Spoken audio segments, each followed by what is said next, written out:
This is Planet Music.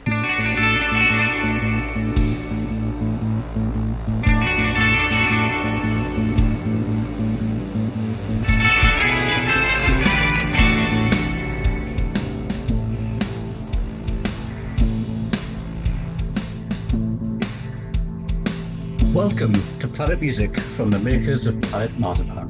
In a streaming world, we're proud to be a podcast that celebrates the art of the album. Hello and welcome to Planet Music. I'm Meza. I'm here with my good friends. Craig. And? Mikey. And? Great. Hello, boys. How are you? All good. Good. Long time no see. Yeah. We are here with another album, and as you can see from the title of the episode, we are here to talk about Kathleen Edwards' album from 2008 called Asking for Flowers.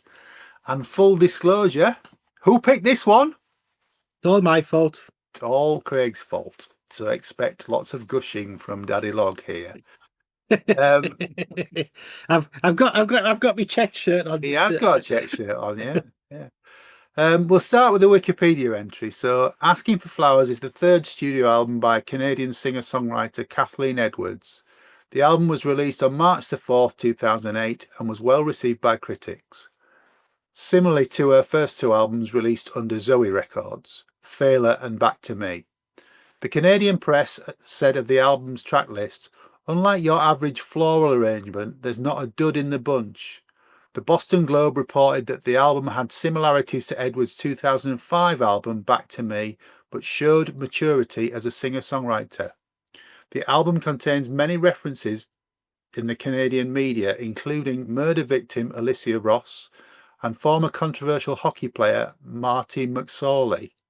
The album peaked at 102 on the Billboard 200 and the number one spot on the Top Heat Seekers chart, and was a nominee for the 2008 Polaris Music Prize. Craig, this was released on March the 4th, 2008. So when you were getting really excited about it, how old were you? Oh, and I was about grand old age, about 35. Oh, well, middle age. Do you want to tell us a little bit about Kathleen Edwards? Yeah, she's a little bit of a national treasure in Canada. She's a daughter of a diplomat. She grew up in Ottawa, and she got her first break about 2003, early on with the first album, the first EP. I mean, she's had some success with things, songs like Hockey Sticks and that. Came to know a bit of fame. She's had a few appearances on Dave Letterman's show. And it was around about this album where I was kind of getting into it. David had discovered her a couple of years earlier, and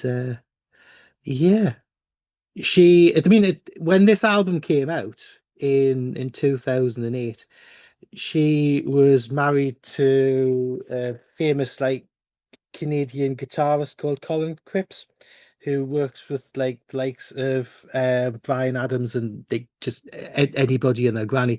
And in the same year that Asking for Flowers came out, he was Bryan Adams' guitarist on his 11 album, and did the tour and stuff with Bryan Adams for that. She sang backing vocals on one of the songs from the 11 album, and she also was support act for some of that tour. In the States and in Canada, as well as that time bringing out this album as well. Yeah. But like in the UK, it's almost a similar kind of thing. She was married to Colin Cripps, who was considerably older than her, and you've almost got a little bit of a parallel to in the UK, Thea Gilmore, because her husband at the time was a musician who helped her out and did a lot of music with her, and was a little bit older. But that's a bit more controversial. I think we'll touch on that when we eventually talk about Thea Gilmore way back when. I didn't know. I mean, why is Colin Cripps on Bryan Adams' album? Because Keith Scott's his normal guitarist. He's on every other track on that album. Colin Cripps plays on 3 songs on 11. But Keith Scott's on all the others. I don't know what that's about. Anyway, that's not what we're here to talk about. But, just thought I'd have a look. But I mean, she's toured all over the place. She's came across to the UK a few times, and I know when she came across to the UK when she was promoting Voyager, I think me and Dave went to see her about, I think, 4 or 5 times on that tour. Okay, and she's still recording now, isn't she? She's just released Billionaire, a new album, at the end of the summer, and it was almost very, very tempting to actually do that rather than this one, because it's funny because I think I really, really, really love the new album, and the more that I've played it. Yeah. She's done 2 this year, hasn't she? She's done There's a covers album as well. Did the Which is covers album? Quite an eclectic mix. That cover of Logical Song is fantastic. Yeah. I really enjoyed it, actually, yeah. Amazing. Anyway, didn't on this album. Shall we talk about the music? Shall I?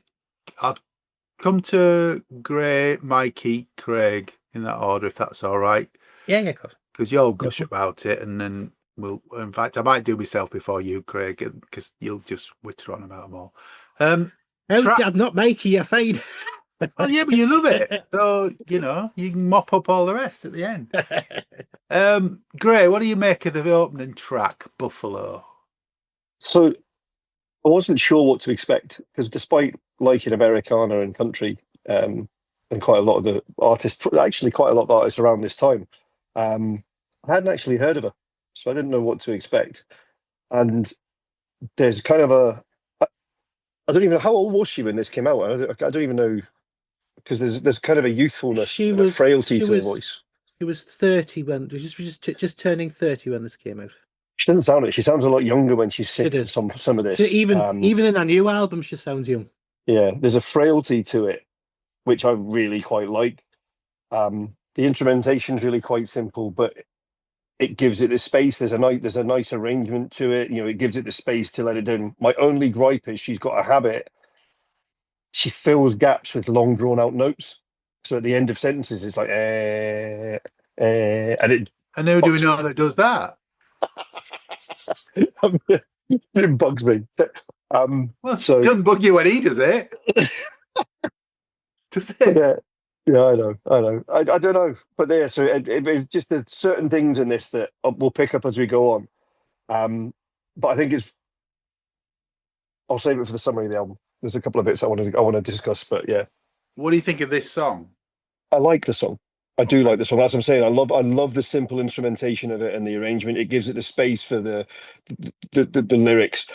One of the things I will say now, right up front, is I think her lyrical ability is brilliant. Her ability to tell a story, whether it's her own story or someone else's, from various viewpoints, is brilliant. Yeah. Even when she's taking the piss. Okay. Yeah. Mikey, what do you make of Buffalo? Again, like Grace just said there, I wasn't 100% fully aware of what her work was like. I do recall Craig playing me the album at work a long, long, long time ago, and the only track I knew for definite was I Make the Dough, because that was the one that stuck. So when I put this on, I was like, this is just not what I was expecting in the slightest. So you've just got to start with voice and piano, which I think is really, really beautiful. Crazy. It gives the space to give it some atmosphere and set the mood. The one thing that I will pick up on what Graham said about holding the notes is I find that our singing style comes from up here. It's very heady, throaty. She doesn't sing from her belly. So you get this wistfulness and breathy vocal style. My only problem with that is it doesn't change very much. That is how she delivers her songs.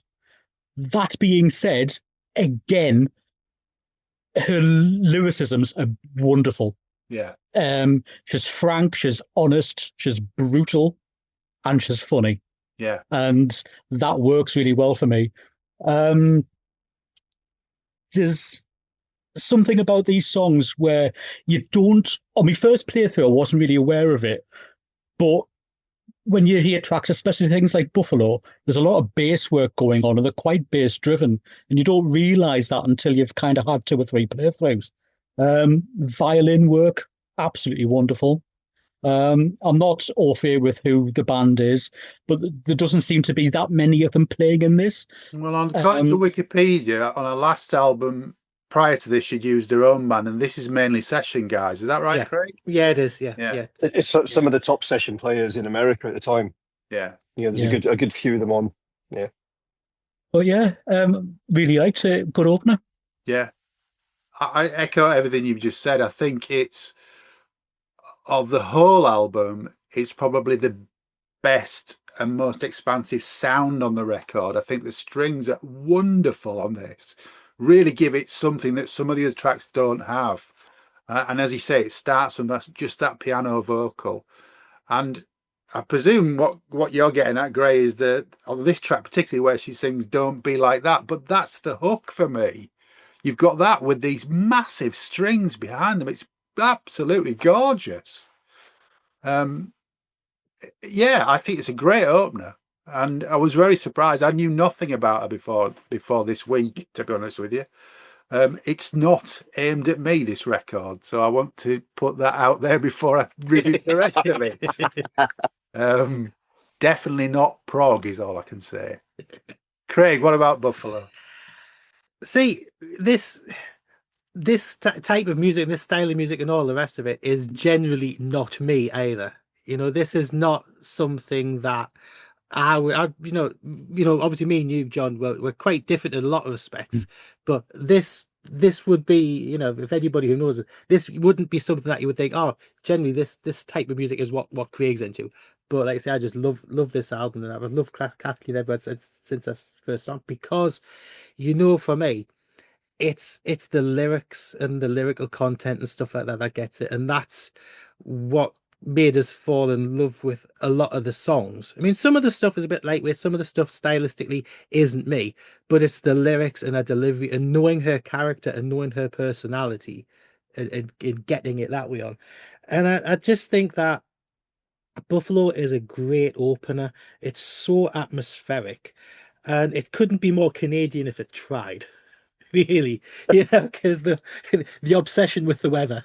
Yeah, and linking to the weather to like a storm, and being trapped by a storm and trapped in a relationship. There's so many layers and levels. Have you ever seen Lightning and Snow? That's a great lyric. Yeah, it is. And it's the stuff. It's songs like Buffalo, and that I'll say it hot straight with things like songs like Buffalo and Alicia Ross and Oh Canada, and and especially like Goodnight California, songs that I really get into because they are also a lot different live, and they've got a different feel live as well. And seeing these songs live has been really good. I've been lucky enough to have seen quite a lot of this live. Okay, all right. I forgot to mention, I read somewhere yesterday that she taught herself to play piano for this album. Is that correct, Craig? Yep. I think her first instrument that she actually learned was violin before anything else, and she just taught herself guitar and then piano later on. So that's what impressed me about the opening track when I read that, because I thought that keywork was quite haunting at the start, and I thought for somebody who's literally taught themselves to play piano and then uses that as an opening track on an album is quite brave. I like that. I mean, she's all over the next track then, because the Cheapest Key's got a real piano riff at the beginning of it. But shall we talk about that track, Gray? Cheapest Key? Yeah. So first thing I'm going to say is it sounds completely different. It's like it's from a different album. It to me, it's like a live band track. It's like a jam session in the studio where they're really having fun. It really works. Everything's on the edge of breakup. Her voice is like crackly. The is it the harmonica that does the solo? It's all almost distorted. The whole thing just sounds like it's a live vibe, and I love it. But I'm going to pick up on what Mikey said about her voice, about she sings from her upper register. There's bits in it where, for me, She sings through a closed throat as well. Everything feels tight. There's no openness, and it makes it almost reedy at times. And I struggle with that, to listen to that as a singer, because it's not how you're taught to sing. You see the openness and what have you. And I think some of the songs struggle for it. I'll mention it in one of the later songs, because I think the song's brilliant, but it loses something because of that. But this, I can imagine live, this would be really good fun. Yeah. Really good fun to listen to. Yeah. Mikey? I love an angst-filled diatribe, and this has got it in You on spades. this record? Yeah. I like the fact that the tempo's picked up quite quickly as well after the first track. I was expecting another mood one, so that was... There's some more coming up. To me, it sounds a bit like Tom Petty meets Beautiful South, and that's a good thing in my book. The only thing that spoils it for me, because I think it's a foot tapper nonetheless, I was getting into it, and then at 1 minute 30, these god-awful screeching guitars come in. Awful, awful, awful. It's only like a short break, but it was just like, it just took me out of the song straight away. And I was really, really enjoying it. Only 2 minutes 40. Exactly. Well, this is the other thing. I also think it's too damn short. I was just getting into it, and then it was like, I'm here all week, please try the veal. It's like, no, I wanted more of it. You know, there was, apart from that guitar, like I say, it kicks in about 1 minute 30. Apart from that one sound on the song, I really, really, really enjoyed it. Could have been longer. And I'm going to say that. I'm listening to it now, and at 1 minute 30 is the fucking harmonica solo, mates. I don't know what you're talking about. It's probably the harmonica. Is it the harmonica? That's the distorted harmonica, probably, yeah. Yeah. Well, He's there we go. a keyboard boy. He Like... doesn't understand harmonicas and guitars. It doesn't, Pet Shop Boys don't do that. He's not the lungs for it, though. Well, You Only Tell Me You Love Me When You're Drunk is a very, very good country song, and they did that in spades. Yeah. So anyway, yes, Cheapest Key, apart from that wailing harmonica at 1 minute 30, I loved it, but too short. Okay. I think the same as you guys. It's a nice change of pace. First couple of listens, because it starts, the first verse is, A is for all the times I bit my tongue, B is for bullshit and you fed me so much, etc. I thought, oh Christ, is the whole song going to be an alphabet? So, and then at the end of the first verse, she ditches that idea completely, because the second verse is completely different to that. But the A to G is just it's just for your notes, you know. That's all it is. That's why it just goes from A to G. Yeah, no. It's all right. It's great. It's concise. It's not Americana, this song, which is good for me. And it moves along fairly well. I think again, she's a very clever lyricist. You always write it in the cheapest key. You always blame it on the cheapest key. You always play me in the cheapest key. Really clever stuff. Great. Craig? I think my favourite line of that is, you know, here comes my softer side, and there it goes. It's just all in the fucking sentence. Yeah.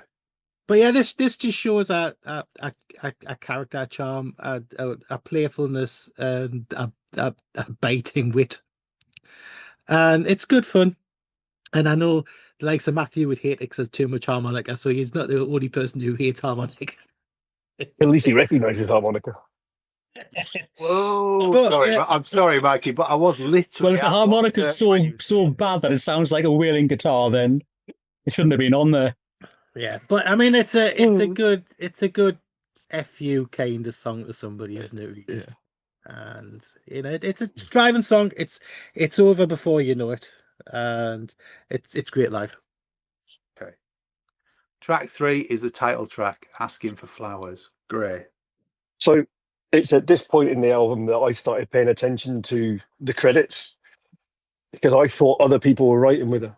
Because this is the third song with 3 different types. Everything is written by her. All credits is, all the instrumentation, all the music, everything is credited to her. which really surprised me. Then I noticed there's 4 engineers. So I wonder if it's 4. It's been done in distinct sessions. Yeah, One of them is probably. that kind of singer-songwriter, really introverted stuff. One of them is the rock and roll stuff like Cheap is Key. And one of them is the country by numbers stuff, which I really don't like on this album. And I just find the lyrics to this are brilliant. It's one of those really powerful, angry, personal things. Asking for flowers is like asking you to be nice. Don't tell me you're too tired. 10 years I've been out working nights. Yeah. It's full of vitriol, but the song is just kind of country by numbers, twee kind of pissed off girlfriend thing, and it doesn't work for me, which is a shame because it could have made so much more. And I think it was maybe in this session is where she had all these really good country musicians and they kind of led the work rather than doing what she was wanting to do, because it doesn't sound like there's certain songs on this album that don't sound like they're hers. They sound like they are country by numbers. Okay. Mikey? I really like this one. I've got this one pegged as my second favorite on the album. I like the fact that it's mid-tempo, and I think that suits her singing style better. I think some of the fast-paced stuff, I think it's like that readiness to her voice. I think that not too slow, not too fast, just really lends itself to her. And also the fact that so far it's the longest song on the album, and I think giving the instruments room to work around her lyrics works far better than some of the shorter songs. I've found myself engaging with this one a lot more. And I love a Hammond organ, so when they kick in this track, I was grins all over. My favorite line of the lyrics was, "My life is like a picture left out too long in the sun." I thought that was it could mean anything, but I thought it was just beautiful. So yeah, really like this one. I was piquing interest at this point. Yeah. I think this is incredible. I don't know why, because it's a country song, but I think the simple backing props up the lyric. It makes the lyric stand out. I'm doing one of my famous getting upset bits. I've been in relationships like this. I've been this person. You think you try so hard and it's not working out. What else have we got to do? That's not where I am currently, I hasten to add, if Leslie listens to this. Yeah, I think it's a very dark lyric, but it's, every pill I took in vain, every meal I made for you, every penny I put away. You worked with this person, you've worked at the relationship, and it's not working out. I think that's why I struggle with it, because I think there could have been so much more. It is such a powerful lyric. I don't think it's done justice in the song. I'm obviously listening. I'm hearing it differently to you and Mikey, because you both said you really like it, but I just struggle to see the power in the lyrics aren't matched by the song. Maybe that's why you like it, because it shows that vulnerability as well. I don't know. I think as Mikey says, that once the organ comes in and it grows the second half of it, there isn't really a chorus to it. I think No. It's a story song, essentially, isn't it? Well, there's two refrains. There's the every pill bit, and then there's the asking for flowers bit, which they're both repeated after each other. And it's really clever. I think it's great. It's far better than some of the other stuff on here, but it's great. Yeah. Craig. Yeah, it's essentially the sky above the rain, but with a country kind of leaning. Well, this is more of a one-sided. Yes, it's the one side. It's the one-sided thing. It's the fact of if you've got to ask for flowers, it's all gone wrong. Yeah, and yeah, I'm kind of almost with Gray with it. I do love the song, but musically it could have been deeper. But it is definitely one of my highlights on there. And it's just heartbreaking because fine, well, that this person's stuck in a relationship with like any kind, no like reciprocation, no kind of reward for still being there. There's just lack of communication, and it just seems like the life's just been sitting watching whatever the other person's just getting on with, and this person's having to just do everything. But yeah, it's it's a good track. I just noticed the second line of the song is a walking declaration of everything I couldn't get right. Yeah. Wow. Again, it's our lyrics I love. Yeah, really good. Well, it doesn't get it doesn't get any lighter with the next track. Oh yes. Great. Alicia Ross. Yeah, so obviously not being Canadian, and I think I was otherwise engaged at times like this. I wasn't really aware of the story, No. so I went and did some research and read it up, and it's because I wasn't sure what the lyrics were about when I was listening to it. I wasn't sure if it was, I just couldn't quite get it. And then you read the story and you read what she's written, and it's her talking to her mum about her last moments before she's killed. It's done really simply. The arrangement is that kind of sparse stuff that I really like on this album. Her voice. Now we've talked about the sort of the reediness and the frailty of her voice, and I think it really works for this because it's that kind of plaintive lyric, the way she's talking about her mum or talking to her mum. I love the bit where she goes on about the things she'll never be able to know, like her mum's ring size and dad's middle name, and all that kind of stuff. Is like all the things that she wishes she'd known or had the time to ask, and it gives that kind of. I think it's sad as hell, but it's just so well done. I really do like it. Yeah. Mikey? This happens to be my favorite track on the album. I also wasn't aware of the story until I did some reading very late last night. But before I did do the reading, this reminded me of a movie. I don't know if you guys have seen it. It's called The Lovely Bones. Yeah. It's about some girl who's obviously been murdered by a serial killer, and she's helping people around her and telling them the story of what happened to her. It's a Peter Jackson film, isn't it? It is. Yeah. And I found this song chillingly mournful before I even read up on the story, which I won't go into because you will. The string work is absolutely beautiful. The acoustic guitar work is sublime. I think there's brushes being used on the drums. Yeah. Sounds like it, yeah. And the crescendo at the end, it just goes on for about 45 seconds and it just builds. Wonderful outroar. It is just perfection from start to finish. And my favorite line of the song is, "Was your darkest day as dark as this one?"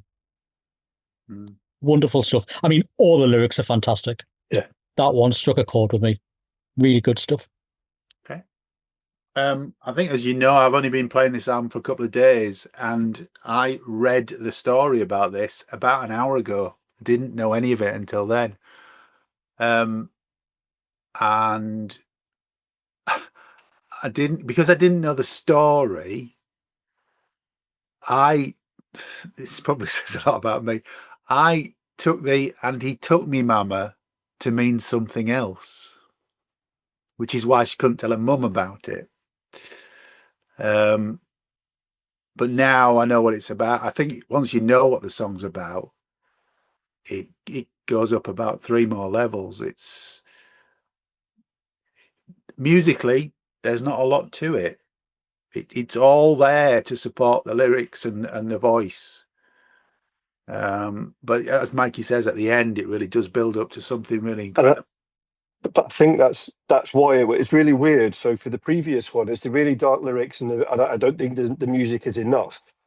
Whereas I think if you put more in the music in this one, it would have taken away from the impact of the lyrics. Yeah. It's weird. Am I right? Is this one that's got the slide guitar in it, isn't it? It's not an electric steel. It's got the slide. That slide guitar is amazing in this because it just sounds like somebody wailing, some crying. It's just so good. But again, there's some great orchestration in this one as well, and the tracks with the orchestra on are better for it for me. They sound fuller. They sound Yeah, bigger. definitely. Craig, what do you make of it? Yeah, this is the head and shoulders best track on the album by a country and western mile. It's absolutely heartbreaking. I mean, now that we've alluded to the story, I mean, what it was, 2005 in Canada, a young girl was murdered by a next door neighbor, and her body taken miles away and dumped. Boyfriend and that was accused of it, eventually got off, but it was just a big controversy in Canada back in the day. And this song is sung in her perspective. Girl's perspective. The perspective, murder yeah. girl's perspective, and it is absolutely heartbreaking. And it's beautifully done, it's respectfully done, tastefully done, and it's haunting. And this song will stay with you. It will stay with you, and you'll come back to it. And it's one of those songs that it can get me emotional. There's only a couple of songs that can get me in life where I can guarantee at some point it'll get us to tears. You've got this, and you've actually got a song by Chico Time, innit? What? This one and Chico Chico Time. Time. Hang on 2 seconds. I've just got the door. Get 2 ticks. Oh, Chico's here. Let's move on to the next track. I make the dough, you get the glory. Great. So this is another example of her brilliant ability at lyric writing. It is so tongue-in-cheek. And sort of- Amazon dropping off there. We've started. We're carrying on. Oh, Amazon dropping off what? Another album. No, that's Sarah's shop. I think it's another example of she can write, as we've just heard the last two, she can write really dark shit. But if you listen to Cheap is Key, you listen to this, you listen to a couple of the songs that are coming up, she also has the ability to write sort of tongue-in-cheek, fun wordplay type stuff. I can't remember what the first part is, but the one she's like, "You're somebody," and then I'm Oh, Elvis. cool and red like Fogarty. I'm Elvis Presley in the 70s. Yeah. You're the Concorde. I'm Economy. It's like all that kind of stuff. The lyric for this is brilliant. Unfortunately, it is another Country by Numbers song for me, and I think there are people that do the country stuff so much better. But the lyric content, because of the lyrical content, I love the song. I can see past the stuff. The arrangements on that, I mean, I'm saying country by Numbers. The arrangements and the musicianship on these songs is absolutely brilliant. I'm not saying anything about them not being good. I'm just saying there are so many songs that sound like it. If you want to make your mark, you need to do more stuff like Alicia Ross and some of the stuff that's coming up. Yeah. Mikey. Can everybody remember that Simpsons episode where Homer finds a country singer called Lurleen and makes her famous? For some reason, I imagined her singing this song. But in all fairness, I think it sounds quite Loretta Lynn.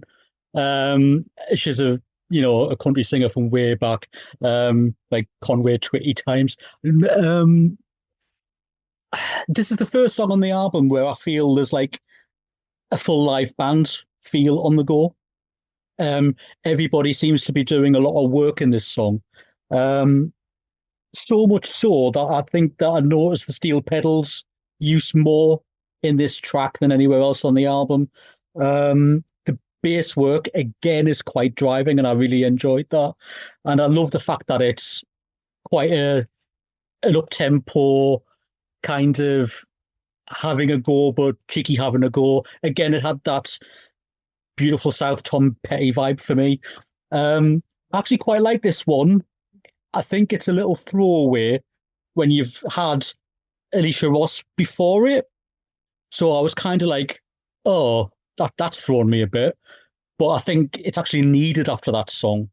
And I love the line, "You're the buffet, I'm just the table." Perfect. Absolutely perfect. But yeah, totally enjoyed it. Okay. This is awful. This is fucking awful. I'm sorry, Craig. This is just You don't have to country. apologise to me. This is just country. There's fucking pedal steel all over it. It could be anybody. It could be somebody on at the club down the road. It's a clever lyric, but nah, not going to listen to this one again. I'm sorry, Craig. Right. This is where you can, and the story behind this song answers a lot of this stuff. This was written in the space of about 24 hours. It was started one day. She was challenged to write the lyrics overnight to finish it for the next day. It's a fun song about a band and essentially one of the members, because she's worked with so many people over the years who are like artists in their own right. So it's a bit fun that, you know, they're comparing a lot of the band members because they're, you know, they're artists in their own right, and she's like, you know, she might be making the dough and all the money, but these people are. She even says that they're better than what she is. And especially there's one of the members of the band, Jim Bryson, who does a lot of the contributions of her first 3 albums. And it's a lot of it's actually about him because, you know, she's looking over at a guy there who's playing in her band and have fun in her band. And he's had a better and a bigger career than what I've had. And like, what are these people doing with me? So, and it is like I say, it's a bit of a throwaway kind of country vibe. So I know I get you what you musically for me, it doesn't necessarily do. It's a bit too country for me, but I enjoy it for the fun song that it is and for the meanings behind the lyrics on it. Okay. Next track is Oil Man's War. Great. So this one threw me because again, I mean, my first note just says another song by Committee, Country by Numbers. And I thought of it one of those sort of rebel songs, sort of anti-war and all that kind of stuff. And then I just did some, every now and again I'll do song title, artist name, lyrics meaning. And there's actually an interview with Kathleen Edwards, and she said it's not a political song. It's a song about a family that she met who left America at the start of the Vietnam War because they didn't believe in having to fight it, and they went to live in Canada. And she said it's a story about somebody who feels so strongly against participating in something that they will leave their country. That's what the song's more about. I'm sort of cutting bits out. She was that's sort of more what the song's about, and the feeling that people would be ostracized for believing or not believing in something. It's so undemocratic, and yet it's so common in our democracy these days. So it's not an anti-war song. It's just a sort of an observation of how people are impacted by these things that are happening. And I think it makes a bit more sense listening to it that way. Yeah, I didn't realise that. It kind of explains certainly part of the lyrics to me, which I presume is kind of the chorus. I won't change my mind, keep your hand on my thigh tonight. Yeah. Get up north, we'll buy us a store. I won't fight in an oil man's war. Yeah, so yeah, exactly. So it's about that family experience, not about being anti-war. But again, it's still country by numbers, and it suffers for it. Yeah, the stuff she does quietly is much better. Okay, Mikey. If Brenda and Eddie were getting into a car to leave to another country, this would kind of be it. Oh, you. Yeah, you're right. This song is one of a couple on the album that I just couldn't get. I think it's too similar in style to the song that precedes it, but I Make the Door for Me is a far superior song. It just sounds like, I don't know, it sounds like the B-side to an A-side single. I don't think it lends anything to the album. Lyrically, I did read up about it and I was like, oh, yeah, it's clever. But apart from the guitar work, which I actually really like on this track, and there's not a lot of guitar work on this album I do like, but on this particular track, it really, really works. But I just couldn't get into it, and I have tried about 3 or 4 times. It's not doing it for me. Okay. It's a fairly middling track for me. It's far better than I'll Make the Dough. I wouldn't skip it, which is makes it better than that. Yeah. It's like 12-string electric guitar. It's, Gray explaining some of the reasoning behind the lyric explains it a little bit to me, but it's not an outstanding track. It's an album track, really. Craig. Yeah, I'm with you. It's an album track, and it's got a nice drive and beat and that to it. And Gray's already touched on the stuff I was going to talk about. It being that love over politics. You're draft dodging, but you want your family together. You're not gonna die for something that you don't believe in, and you want to be with your other half. And the fact that you keep my thigh, hand him a thigh tonight. That's him keeping hold of her, and her keeping hold of him, and they're driving for really. Yeah. the stay with me. She's desperate for him to stay together, and desperate for them to be together. And again, with like I say, musical styles, there's so much of this album which is not in my wheelhouse, but it's the lyrics and the words and the personality that gets me through it, and that's why I love it. Okay. Well, next track is Sure as Shit.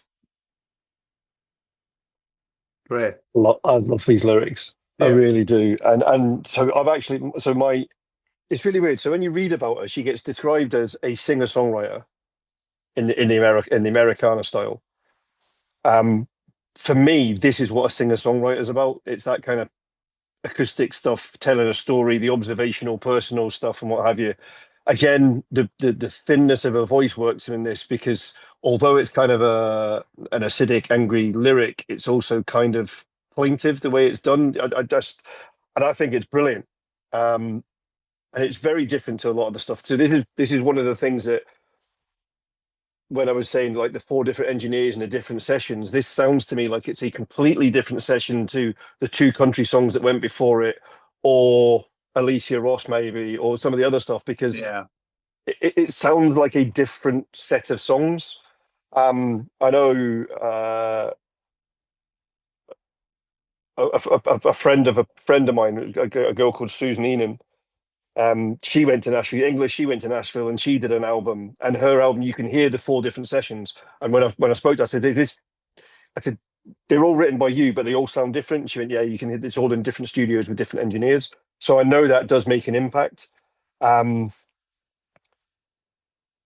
I love the song. I really do. I love the way the lyrics are written. And it's like, I helped you pack your bags and I folded up your snap shirts. When you come back, it'll already be winter. If you look at the girls working out in the nighttime, I don't mind, but I don't want to know. It's like, go away and do what you need to do. Work. I'm not sure if it is about, because if he's working up north in Canada, he'll be away for a few months working up. I don't know if that's what it's about or what have you. More about the half being a touring musician. Right. Okay. Ties into what you were talking about earlier on. Yeah. Okay. That even makes even more sense. Yeah. Okay. Mikey? I agree with Graham. It was nice to have something that was purely acoustic going on. I wish it had been before Oil Man's War, to be completely honest with you. I think it would have just stopped the sameness of those 2 tracks together. Painfully beautiful and honest lyrics. It is mind-blowing how she can put this stuff into words, because there's not many people can. She's very concise and she gets the point across, but she's also quite poetic with it. The thing that I wrote down was, and the secrets that I whispered in your ear while you were sleeping, you can call to mind when you're out in the world without me. Beautiful, absolutely beautiful lyrics. So yeah, I wasn't expecting, after listening to we're on to track 7 now. After listening to 6 tracks of not this, to then get this was quite a shock. So yeah, that would be my only gripe. I think it should have just been nudged back a track on the album, so that was like a halfway point. Yeah. Acoustic number. But yeah, wonderful, really good stuff. Yeah. You're right. It's a great lyric, and it's just her and acoustic guitar. There's nothing else on the track at all. Nothing. I can't really add anything to what you've said. It's the lyrics are incredible. it's more what I expected the album to be like, if I'm honest, before I'd heard it. Craig, what do you make of it? Yeah, I think it's a delicate number, and it's also it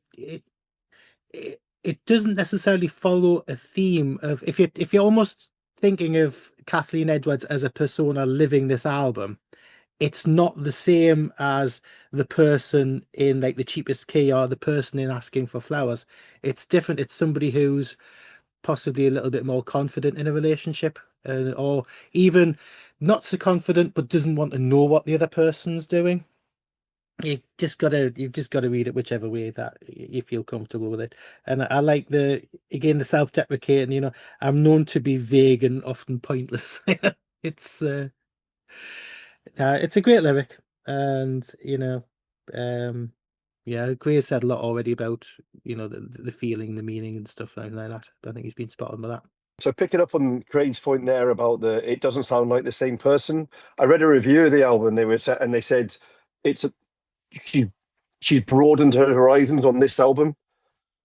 So and she said as well as being the story lyrics and the sort of the country type lyrics, there's a lot of more personal stuff and there's a lot more of her own feelings. So I think that maybe feeds into the different feel of some of the tracks as well. As like some of them are her, some of the stories about other people, some of the things that she's heard from. So it's like a patchwork rather than being one theme or one style of writing. Yeah. Okay, great. The next track is Run. I thought this was about losing somebody, maybe a child or something in an accident or something like that. And then I found somebody telling a story about Kathleen Edwards telling a story. And if Craig, if you can nod, if you're going to tell about what she said about the song and why she wrote it, I'll leave it. If you want to tell it, I mean I know it, but if you want to tell, you can do it. Unbelievable. So she was out for a birthday dinner with a friend who had turned 30, and they were telling a story about. I think one of the mums was there, and the mum was telling a story that when she was younger, she jogged all the time, and she used to jog to get rid of all the angst, and she used to go out at night and jog and run until she collapsed on the road out of tiredness and exhaustion, just to clear her mind and get all the problems away, and then run back home to where she felt safe and where she felt happy. But she did that in the middle of the night. She did that when everybody was asleep in the house. Yeah, and so it gives the song a completely. So when I think it's really important with this album, and I've not listened. I've listened to a couple of the other albums, but not in the same depth. I think to understand the songs, to understand the emotion that she puts into some of these, you actually need to know what the background story is, because it changes it completely. Yeah, it does. Yeah, it really, really does. This for me is country that works on this album. You know what I mean? It is an absolutely brilliant song. Yeah, one of my top. So I know you said it, but when we were talking before we started recording, you said you kind of lost. You got less and less notes as you go on. For me, the last song, this one, and the next one or two are the album for me. They're the ones that I love. They're the high points because it's the singer-songwriter type stuff. It's that kind of thing. But don't get me wrong, a couple of songs beforehand are amazing, but this block is the album for me. Okay. Mikey? I agree with you to a point, Gray. I think the lyrics on this are wonderful. I just, again, musically, I found it difficult to engage with. The sound to me, the first thing I wrote down was Buckingham Nicks, because I think there's this grittiness that isn't on the rest of the album. And I did read about the story behind the lyrics after I'd played it about 3 times, because again, it was one of them ones that I just wasn't getting. There was something there that I was missing. And again, I think it's unfortunate sometimes when you have to contextualize lyrics to get the full meaning of a song. Sometimes it's best just to run with what you think you understand. And my understanding of it was not dissimilar to yours. It was like, it was a loss. It was, an accident or something like that. And, any artist would probably tell you, take what you want from the song. It doesn't matter what the meaning is. If you were to listen to this blindly and not understand any of the lyrics or where the story's coming from, it doesn't matter. But again, it's another one of them ones that's too damn short. It was just getting interesting for me. And then it's like, doo gone. And I'm like, come on. So, some of the songs that really need to be stretched out just It aren't. don't fade out. It doesn't fade out, no, but it just crap ending. It's just no. I could have done with a minute longer, and I would have been over the moon. Okay. I don't know the story behind this song, and it makes it very average. It's just another song on the album for me. I think in light of knowing what you've just said, that might change how I feel, but it's okay. That's all I can say, really. It's not as bad as I Make the Dough, which is my low benchmark on this album. Craig. Yeah, I mean, Grace hit a lot on the head already because the story, that one of the stories behind it. I mean, the other meaning behind the album is it starts off as as a parent giving advice to somebody, talking about, you know, the 30 years of life that they've had and all the things that life's throwing at a person. And you know, you've got the story behind the run, but you've also got the fact of, like, you know, the parent explaining to a kid, don't stand still, move forward. If you find that your life isn't where you want it to be, don't be afraid to change it, don't be afraid to run, don't be afraid to move on if you need to. You know, it's life lessons. It's basically a parent telling a child not to settle in life and to live your life. And I think it's a nice song. It is. It's a nice song. It's not a highlight of the album for me. But it's good solid tune for me. Okay. Track 9 is Oh Canada. Gray. For a minute, I thought we were going to get the Oh Canada, but no. Thank God we don't. No. Yeah, so there's a friend. Obviously there's a couple of songs called Oh Canada, and this one is not the one I was expecting, which is great because I love it. Again, it's one of the songs on the album that's got a live band jam to it. It feels like it's organic and it's really good. It's an angry song. It's an edgy song. You can feel it. It's also, I don't know if Mikey agrees with me when he does it. It's the first time I hear her open up voice wise when she's doing the. It's not a. It's not the year of the gun. Don't say out like that bit. Yeah, that bit when she says it's not this, it's ambivalence. All right. At the end of it, she actually opens up. It's not the lack of sense. It's called. That's it. It's not the lack of sense. It's called ambivalence. Yeah, that bit. I love it. So this vies for my favorite song on the album. Just the whole, because it's all about, we all can try to convince ourselves that Canada's perfect, that we don't have problems, but Christ, we do. You know, there's a black girl being killed. I think what was her name, Jane Krieber or something. Or yeah, but the thing is that's the one thing that's a slight different to the reality, because the girl who was killed wasn't black. She was killed by two white. They killed in a gang killing. What was her name again? My brain's gone. Was it Jane Krieber? Jane Krieber. Yeah, because she was a 15-year-old like schoolgirl who was killed by two black guys, but it set up it was a gang warfare kind of thing. Right. And it was called the Boxing Day murders, happened on Boxing Day just after Christmas. So it's quite a powerful song for me, because it's like, oh Canada, we all love you, but there's a lot of work to be done, and let's actually talk about it. Let's not hide it. Let's not be ambivalent. Let's face the problems. So I really like it. Yeah. Mikey. I think the thing that I like about it as well is that, yes, it's shining a light on Canada, but it's a global representation, really, isn't it? It's like you can look inwards, you know, but you've got to punch outwards as well. And I think that's what's getting across in this album. And yes, Graham, I completely agree with you. Her vocal delivery on this is probably the strongest of the entire album. And it does sound like she's singing with a bit more vitriol than what she is elsewhere. Love the tempo of it. It was a really good lift after the previous few. Quite rocky, but again, I'm finding it difficult to like the guitars. I just think they're a little bit all over the place. Whether that's conveying the live sound of it, I'm not sure, but it feels like there's like two guitarists doing their own things, and it's just not gelling for me.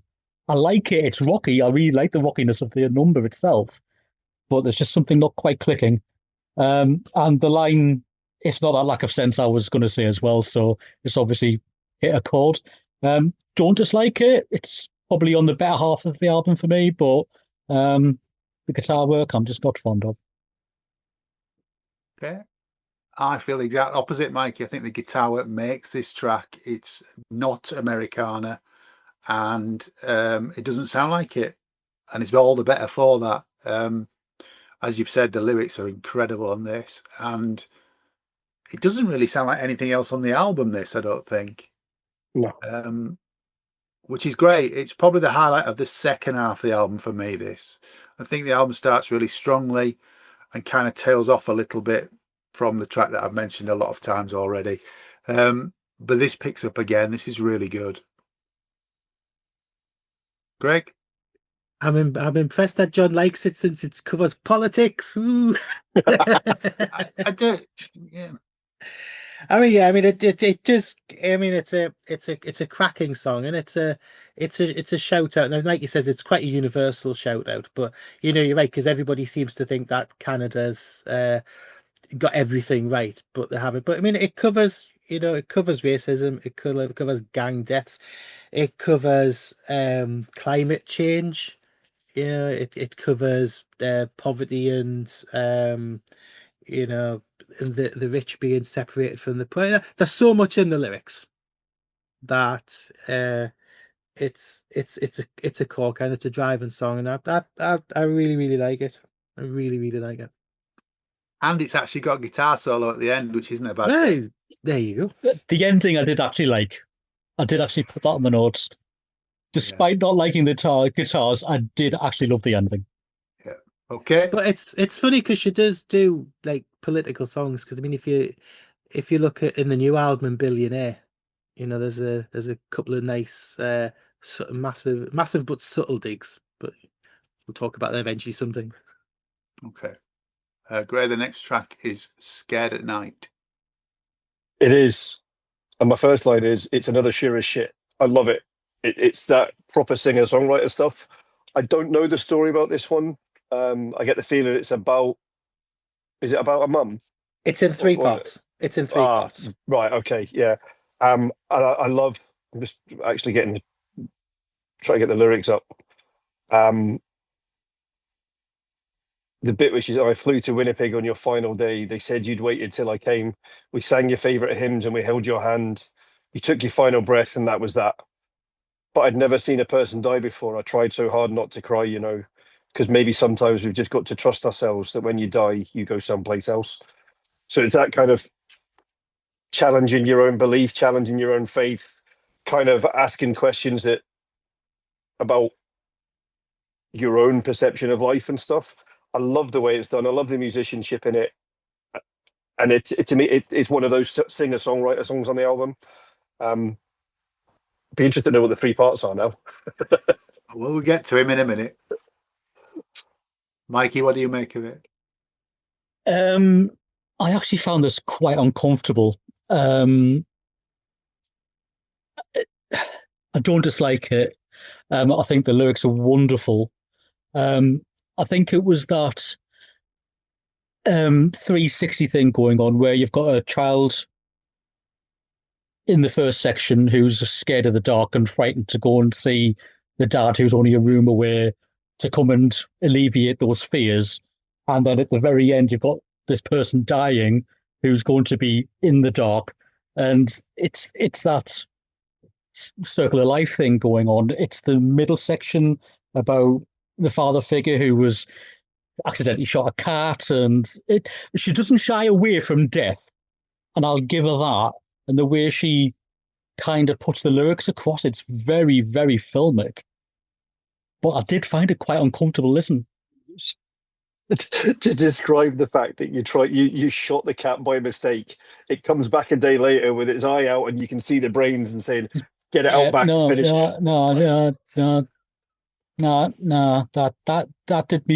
That made me feel a bit queasy, to be honest with you. Yeah. And like I said, it's not a bad song. It's not a bad song. I can't see myself revisiting it because I did find it quite, like I said, it was an uncomfortable listen. And I think it was just that, we've all held somebody's hand when they're dying, and it was just too close for comfort. I Yeah. think, hats off to her. I mean, brilliant songwriting, but just it was just too much for me. Okay. I think this is true to life, isn't it? It's these are real life stories that she's talking about here, and they seem to be personal to her instead of the focus being on the outside world. This is focusing on her and her life. It's a really strong song. It's not an easy listen, though, as Mikey says. Oh, it's not an easy listen. It's not. Yeah, really good, incredible. In fact, Yeah, Craig. Yeah. So, Gray, the three parts of it. The first verse is her as a child, and like with what Mikey was saying about a dad being in the next room and stuff like that. The second part is a traumatic experience of her dad with the farmyard cat. So it was her dad's, like, one of the things that was really upset him as a child, because his actions had consequences, and it was something that you've done this. Do you realize what you've done, and having to deal with Yeah, it was the responsibility go finish of the job bit that was like, whoa, yeah. But yeah, No. but his dad was a child when he had to deal with that. Her dad was a child and had to deal with that, and it's just a thing. And the last bit is about her and her dad at her paternal grandmother's last day. Right, okay. So it was like the two of them being together, like with that, and the having to deal with that there. And it is, like, Mike, you've got it right with all the stuff about the being in the dark for different the things, and it is such a deep song that works on so many levels, and it is quite an uncomfortable listen. Yeah, it's quite a painful song at times. Yeah. But this is it, is she can be, like I said, she can be so tongue-in-cheek, she can be funny, but she is so clever. She really is so clever. And like I say, a lot of the time, I keep saying it, that musically doesn't necessarily always do it to it, but it's her lyrics that she does, and the level of it all. And then this is why this album stayed with us for so long. And again, it's out of my wheelhouse, but I just love it. Okay. Well, the next track is the last track of the main album, and it's called Goodnight California. Great. So, yeah, we were talking about Buffalo, and I think all of us mentioned the fact that there's the space for the lyrics, and there's the time to let things bed in. This takes that to a whole level. A level. It's really quite sparse lyrically. Was it 6.5 minutes long? Yeah. But there's less lyrics in this than any other song on the album, I think. Yeah. But I love it. I mean, it's really weird because it's gone back to country, but it's good. There is something about it. I love the strings. Like John, you mentioned earlier on about the strings on the songs on this album make them something more. So the strings on this, the harmonica on it, where the harmonica elsewhere has been kind of forced and angry and sort of rock and roll style, this is that kind of plaintive harmonica type thing that you get in sad songs. I just love the arrangement. I think it's brilliant, and fights for top place for me on the album, actually. Okay. Mikey. Third favorite track on the album for me. I get the feeling this was a thank you to the fans. I could be completely wrong there, or a thank you to those who come to watch our live. I don't see this as a song. I see this as a poem set to music. And like you said, Graham, the room that is given to breathe and develop is absolutely perfect for me. I mean, before the words come in, you've had 1:20 of beautiful strings and atmosphere builds. I think it's just another one that I really wasn't expecting to hear. My favorite lyric on there is "I won't let you in my heart, but you are always on my mind." And the vocal deliveries towards the end Which is like this ethereal, just like, oh, beautiful harmonizing. Perfect ending to this album. Absolutely perfect. It very, very nearly took the second place, but Alicia Ross just ever so slightly beat it to it. But it is a wonderful song. Loved it. This is the antithesis of everything else on the record. It's a long song, as you say, Greg. It's got time to breathe. It's got time for musical themes to appear and disappear again. The harmonica is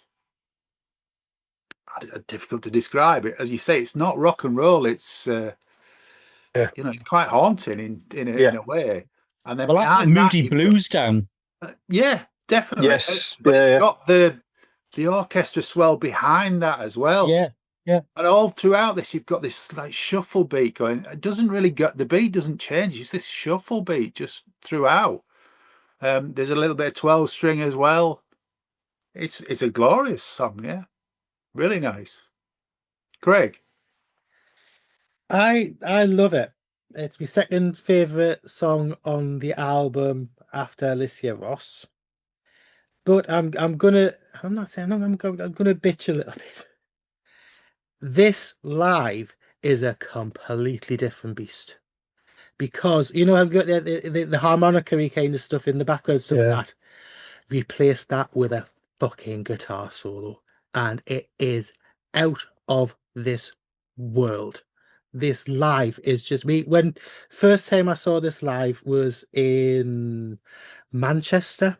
It was a Ruby Lounge. Me and Dobby down the front did this guitar solo through this and all the rest of it. Our jaws were on the fucking floor. Honestly, it was just like Jesus. And that was just the live version, but I love the studio version.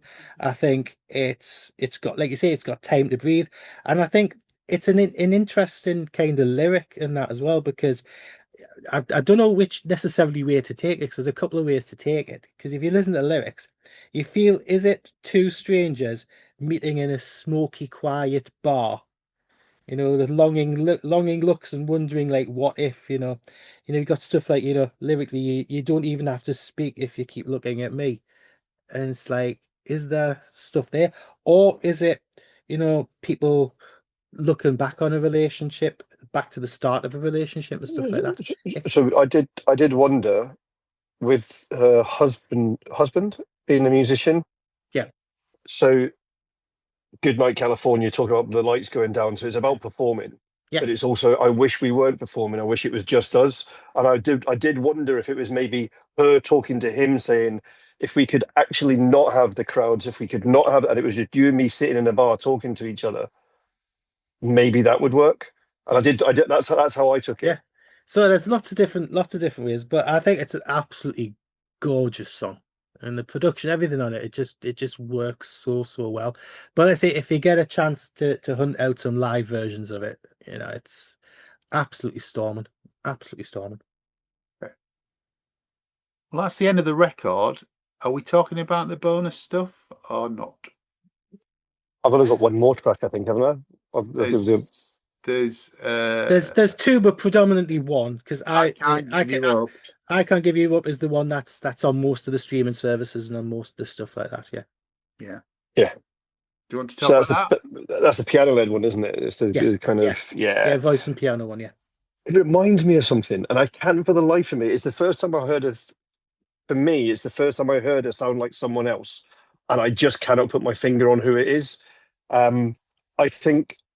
So because I've only heard it in the streaming album, it's not even listed as a bonus track.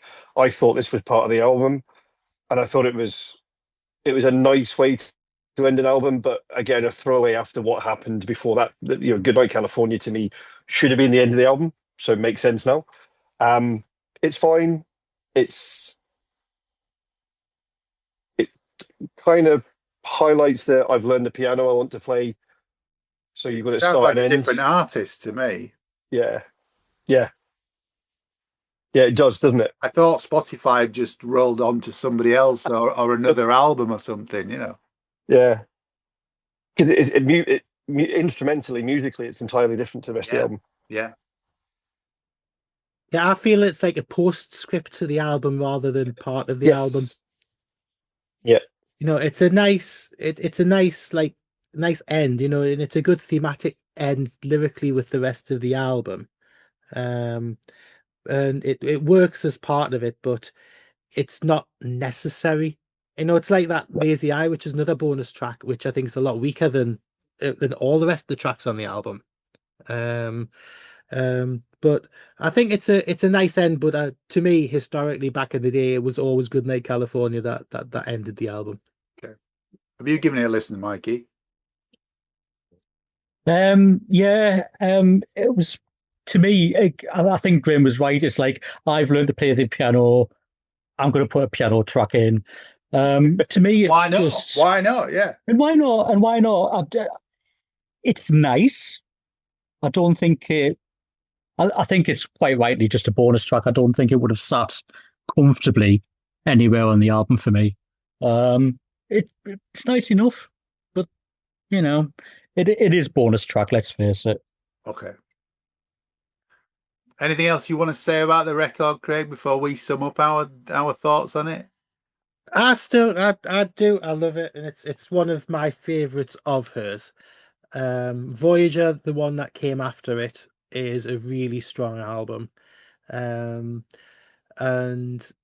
there's been a couple of ups and downs since, but I do think Billionaire, the album that just came out at the end of the summer, is absolutely fantastic, and that's been on seriously heavy rotation of mine since it came out then. Have you bought it though? You what? Have you purchased it? No, I've just streamed. It's the only one. It's the only one that I actually just streamed so far. I don't have a CD player. Sorry, Player sorry, was listeners. all That's the me having a dig because the rest of us on here buy stuff like There's No Tomorrow, and Craig obviously doesn't. He time. streams it. Just DVDs. Tight. Just TV series. Yeah, it's sat in front of 4,000 DVDs here. Yeah. Hey, I'm just waiting for it to come back on tour in the UK. Then you'll buy it from her Cartoon, personally, yeah. Yeah.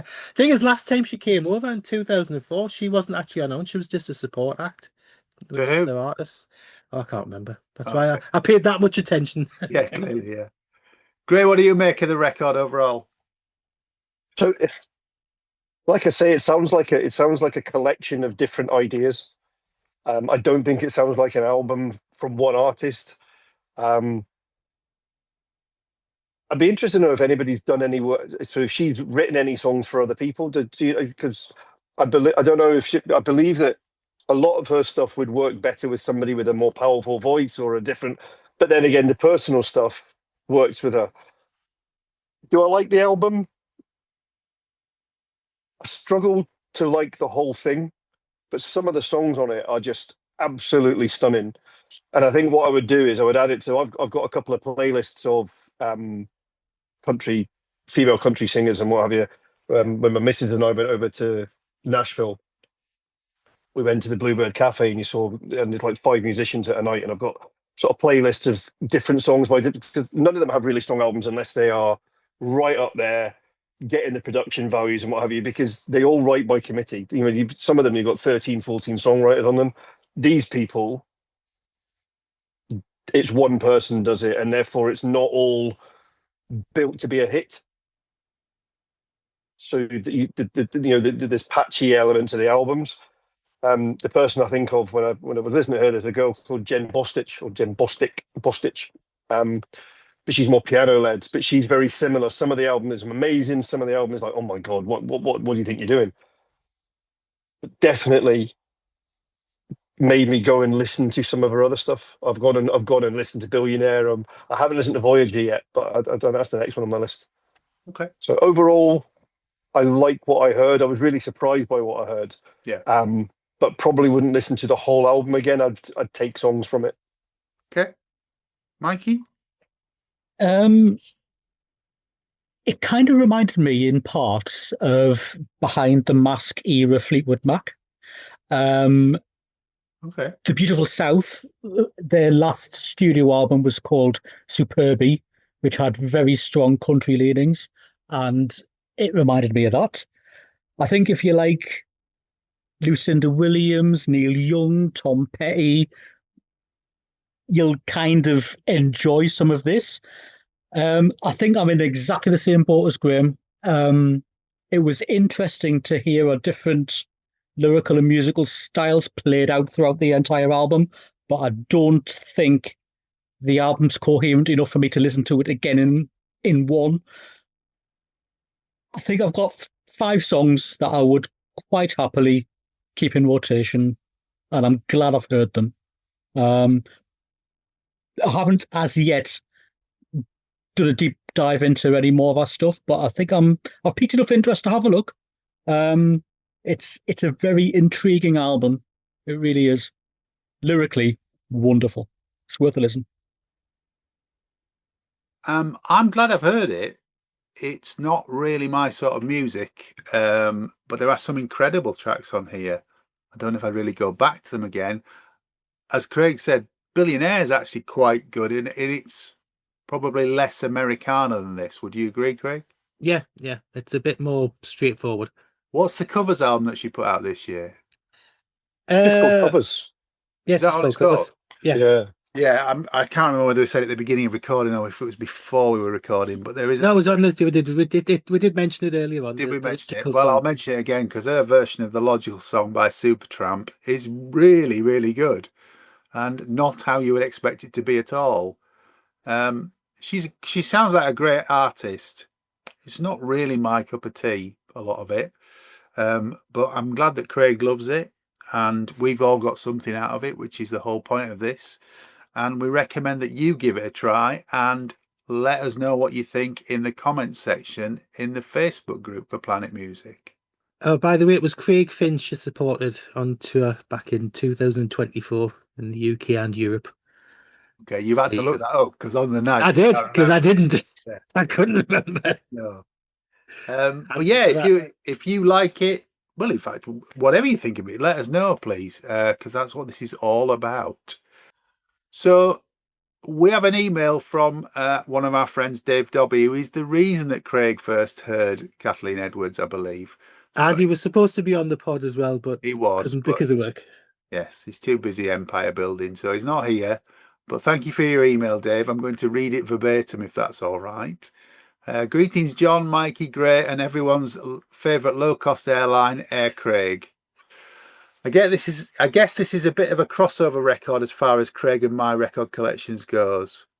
I was listening to a lot of what is probably now described as Americana music at this time, having bought my first bass guitar, an acoustic as it happens, and my tastes were expanding away from prog and 90s indie stuff. I know a lot of it was a bit much for Craig. The Be Good Tanya's immediately springs to mind.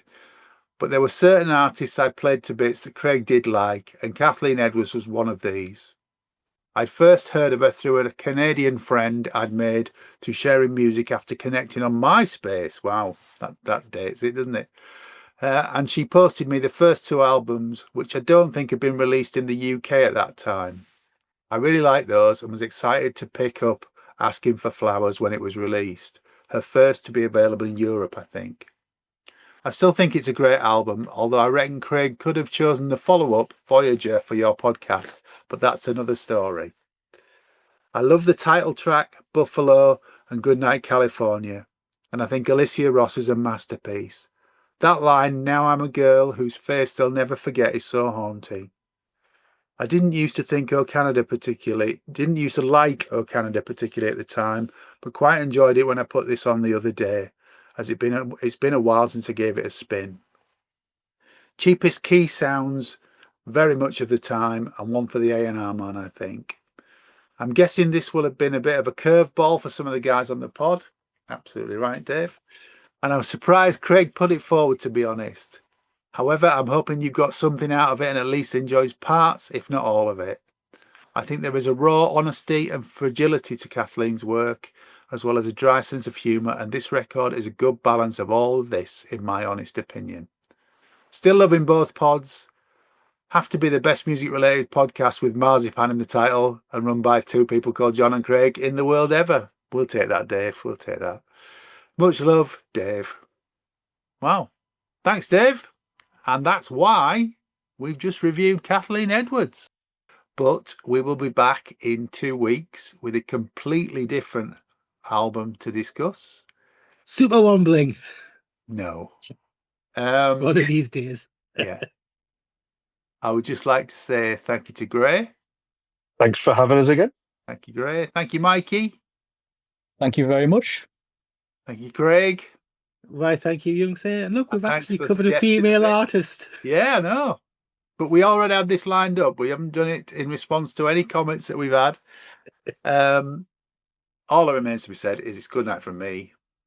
And it's good night from him. Take care. And stay alive.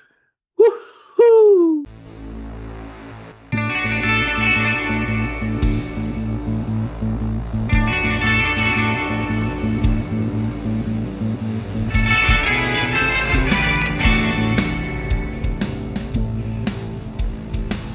Thanks for listening To Planet Music from the makers of Planet Marzipan. If you like what you've heard, please like and subscribe, and maybe even join our Facebook discussion group. You can contact us at planetmarzipanpodcast@gmail.com.